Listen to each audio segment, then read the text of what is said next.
Sam ഇതെങ്ങനെ മനസ്സിലാക്കി? അവസാനത്തെ 2 ക്രൈം സീൻസിൽ നിന്നും 2 ബൂട്ട് പ്രിന്റുകൾ കിട്ടിയിട്ടുണ്ട്. അതിൽ വലത്തെ കാലിന്റെ പ്രിന്റ് ഇടതിനെ അപേക്ഷിച്ച് 3/4 ഇഞ്ചോളം കൂടുതൽ ആഴത്തിൽ പതിഞ്ഞിരിക്കുന്നു.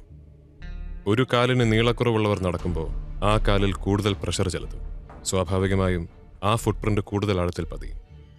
അതുപോലെ തന്നെ അയാൾ ഉപയോഗിച്ചിരിക്കുന്നത് കാലിന്റെ ഈ നീളക്കുറവ് അഡ്ജസ്റ്റ് ചെയ്യാൻ വേണ്ടി പ്രത്യേക രീതിയിൽ നിർമ്മിച്ചിരിക്കുന്ന ഷൂസാണ്. നമുക്ക് കിട്ടിയ ടയർ ട്രാക്സിൽ നിന്നും അത് ജിപ്സിയിൽ ഉപയോഗിക്കുന്ന ബലൂൺ റേഡിയൽസ് ആണെന്ന് മനസ്സിലാക്കാൻ സാധിച്ചു. വണ്ടിയുടെ കളർ ചുവപ്പാണെന്ന് കഴിഞ്ഞ വിക്ടിമിന്റെ ബൈക്കിന്റെ ക്രാഷ് കാർഡിൽ നിന്നും കിട്ടിയ ചുവന്ന പെയിന്റിന്റെ അംശം സ്ഥിരീകരിക്കുന്നു. PC സോമശേഖരന്റെ മൊഴിയിൽ നിന്നും അതൊരു ഹാർഡ് ടോപ്പ് ജിപ്സിയാണെന്ന് വ്യക്തമായി. Excellent work Sam. Hello, okay, is it? Wait ചെയ്യാൻ പറയും. രണ്ടാമത്തെ പെൺകുട്ടി എത്തിയിട്ടുണ്ടെന്ന് Sam, and we have a surprise. അവര് തമ്മിൽ പരിചയമുണ്ടല്ലേ? ഇതെങ്ങനെ മനസ്സിലായി? It's called common sense.